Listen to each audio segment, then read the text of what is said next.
से लिखी हुई कहानी है, स्याही से नहीं बढ़ेगी। अगर आगे बढ़ाना है तो फिर से खून ही मांगेगी।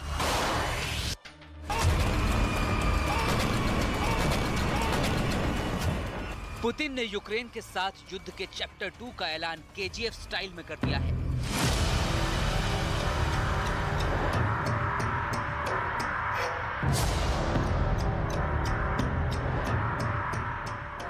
ज़ेलेंस्की की सेना ने रूस के मोस्कोवा जहाज को क्या डुबोया, पुतिन ने पूरे यूक्रेन को पाताल लोक में बदलने की कसम खा ली।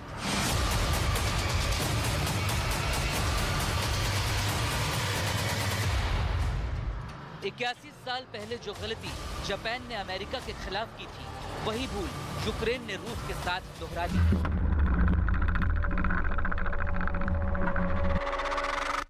1941 में पर्ल हार्बर पर हमला करके जापान ने अमेरिका को इस कदर उकसा दिया था कि अमेरिका ने हिरोशिमा और नागासाकी पर एटम बम गिराकर जापान को सरेंडर के लिए मजबूर कर दिया।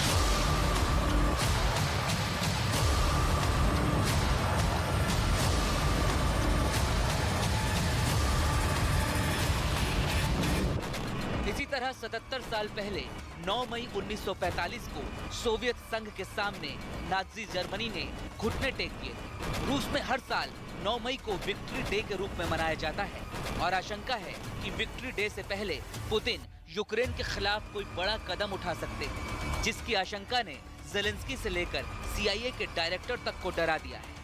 To tactical nuclear weapons or low yield nuclear weapons, we don't.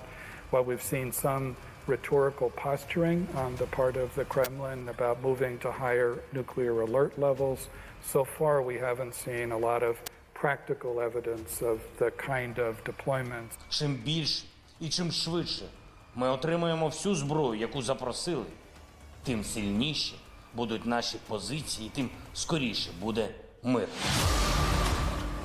युद्ध को 2 महीने बीत चुके हैं।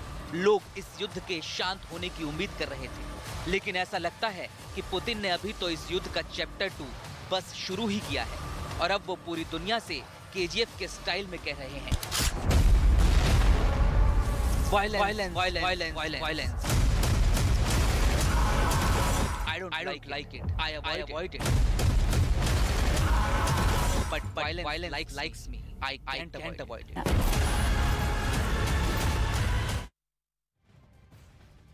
तो यूक्रेन के खिलाफ जंग का मैदान अब पुतिन के लिए वो जिद बन चुका है जिसमें कितनी भी लाशें बिछे, पुतिन को परवाह नहीं। यूक्रेन और उसका साथ देने वाले देशों के खिलाफ पुतिन पूरा एक्शन दिखा रहे हैं। पुतिन ने प्रण लिया है कि वो 9 मई तक इस युद्ध को अपने मन मुताबिक अंजाम तक पहुंचा देंगे।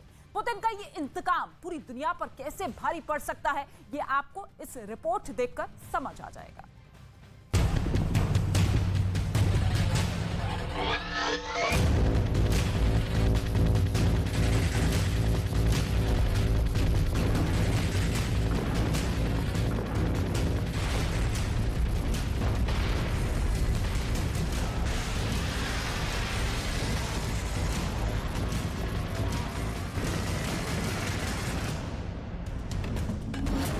दिन बाद पुतिन का सबसे बड़ा प्रहार।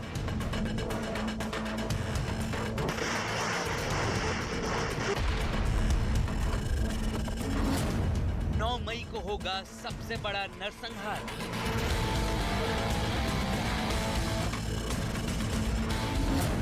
पुतिन दबाएंगे न्यूक्लियर बटन।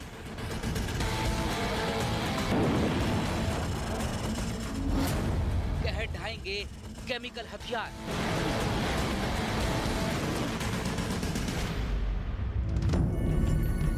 दुनिया भर के कई विशेषज्ञों को लगता है कि 9 मई तक व्लादिमीर पुतिन अपने प्लान बी को अमली जामा पहना देंगे और इस प्लान बी के जरिए पुतिन अपना चेहरा बचाने की कोशिश करेंगे। यानी तब तक उनकी सेनाएं पूर्वी यूक्रेन के कुछ हिस्सों पर कब्जा कर लेगी और पुतिन दुनिया से कह देंगे कि उन्होंने युद्ध जीत लिया है। और ये सब होगा 9 मई के दिन, जब मॉस्को के रेड स्क्वायर पर विक्ट्री डे परेड का आयोजन होगा। 9 मई 1945 को नाजी जर्मनी की सेनाओं ने USSR के सामने आत्मसमर्पण कर दिया था और इस दिन को रूस और सोवियत संघ में शामिल रहे कई देशों में धूमधाम से मनाया जाता है।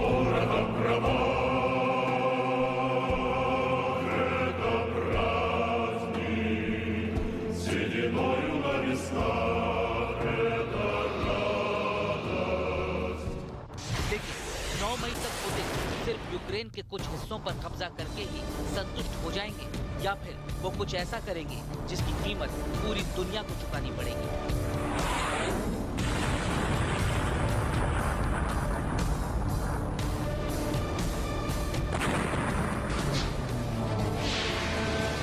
कई एक्सपर्ट्स मानते हैं कि 9 मई तक पुतिन अपने प्लान बी को नहीं बल्कि इस युद्ध के चैप्टर 2 को उसके अंत तक पहुंचाना चाहते हैं और इसके लिए वो किसी भी हद तक जा सकते हैं। इनमें टैक्टिकल न्यूक्लियर हथियारों से लेकर केमिकल हथियारों तक के इस्तेमाल की आशंका शामिल है।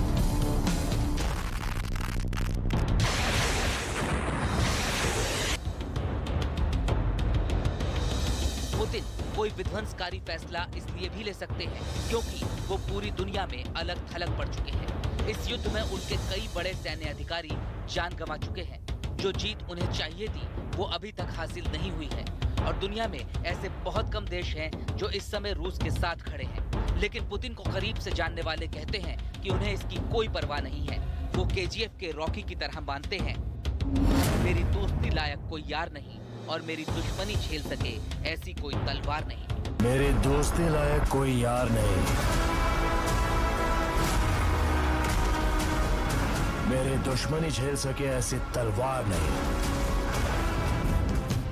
और 9 मई से पहले वो यूक्रेन के खिलाफ तबाही की ऐसी तलवार चला सकते हैं जो तीसरे विश्व युद्ध के रूप में पूरी दुनिया को रक्त रंजित कर सकती है।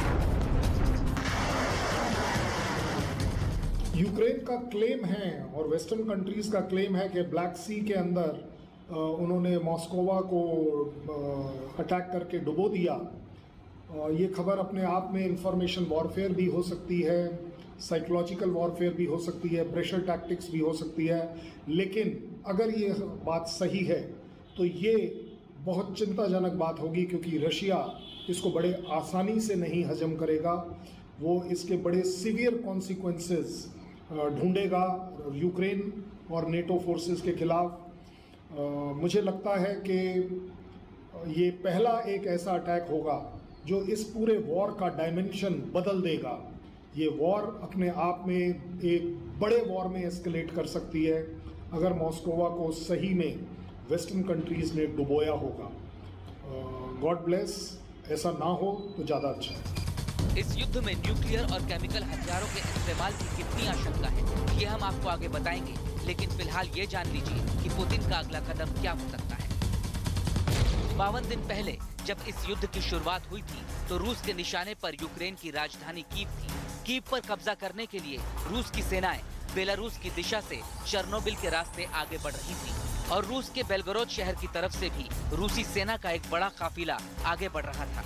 इस दौरान चर्निहिव और सुमी जैसे शहरों में भयंकर लड़ाई हुई, लेकिन जब यूक्रेन की सेनाओं ने रूस के 64 किलोमीटर लंबे सैन्य काफिले को कीव के बाहर रोक दिया तो रूस की सेना वापस पूर्वी दिशा की तरफ लौटने लगी। इसके अलावा क्राइमिया की दिशा से रूस की सेनाओं ने ओडेसा पर भी हमला किया, जो ब्लैक सी का एक महत्वपूर्ण बंदरगाह है और जो सामरिक और रणनीतिक रूप से बहुत महत्वपूर्ण है। यहाँ अब भी रूस और यूक्रेन की सेनाओं के बीच ऑफेंसिव और काउंटर ऑफेंसिव का खेल चल रहा है, लेकिन अब रूस की सेनाओं का फोकस डोनबास इलाके की तरफ शिफ्ट हो गया है, जो पिछले काफी अरसे से रूस समर्थित अलगाववादियों के कब्जे में था। इसके अलावा डोनबास के केंद्र से करीब 200 किलोमीटर दूर मारियोपोल इलाके में भी भीषण लड़ाई छिड़ी हुई है। सामरिक दृष्टि से ये इलाका भी बहुत महत्वपूर्ण है, क्योंकि मारियोपोल पर जिसका कब्जा होगा उसका सी ऑफ अजोव और ब्लैक सी पर भी नियंत्रण होगा।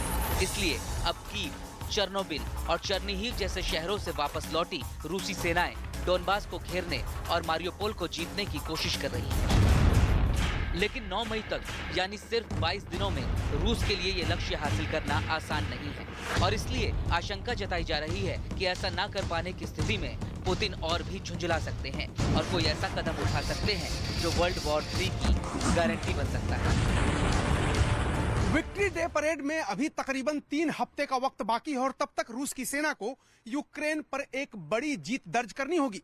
लेकिन जिस तरह से पश्चिमी देश, खासतौर से अमेरिका, हथियारों की मदद यूक्रेन को कर रहा है और यूक्रेन की सेना जंग के मैदान में डटी हुई है, ऐसा संभव नहीं लगता। और अगर ऐसा नहीं हुआ तो पुतिन के गुस्से से दुनिया वाकिफ है। पुतिन कुछ ऐसा कदम उठा सकते हैं जो पूरी दुनिया को तबाही के मुहाने पर खड़ा कर सकता है। इतना ही नहीं, ब्लैक सी के पश्चिमी छोर पर ओडेसा के पास नेटो अपना सीक्रेट बेस बना रहा है और जिस तरह से यूक्रेन ने ब्लैक सी में रूस के मॉस्कोवा जहाज को एंटी शिप क्रूज मिसाइलों की मदद से डुबोया, उसने पुतिन को बहुत बड़ा झटका दिया और अब वो पूरे यूक्रेन को पाताल लोक बनाने की जिद पाल सकते हैं और अगर उन्होंने ये फैसला कर लिया तो उन्हें रोकने वाला भी कोई नहीं। जी, कुछ दिनों पहले ये न्यूज़ आई कि मॉस्कवा जो एक रशियन वॉरशिप है और काफ़ी बड़ी, काफ़ी स्ट्रॉन्ग रशियन वॉरशिप है, उसको यूक्रेन की मिसाइल्स ने डिस्ट्रॉय कर दिया। तो शुरू में रशिया ने इस बात का खंडन किया, उन्होंने कहा कि नहीं, ऐसा नहीं है, वहाँ पर एक नेचुरल एक्सीडेंटल फायर थी जिसकी वजह से वो वॉरशिप डिस्ट्रॉय हो गई, ना कि यूक्रेन की मिसाइल्स के द्वारा। हालांकि यूक्रेन ने हमेशा से इस बात को क्लेम किया कि ये हमारे हमले की वजह से हुई है। पुतिन तबाही से नहीं घबराते और शायद इसीलिए उन्होंने अब यूक्रेन युद्ध की कमान अलेक्जेंडर द्रोविनिकोव को सौंप दी है।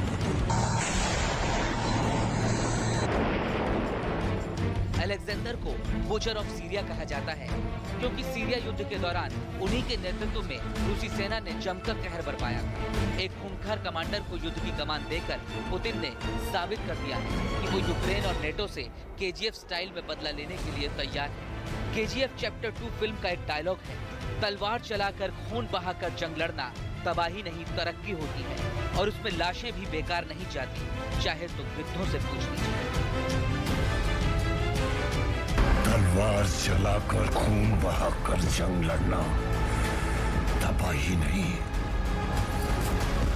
तरक्की होती है, उसमें लाशें भी बेकार नहीं जाती, चाहिए तो गिद्धों से पूछ ले।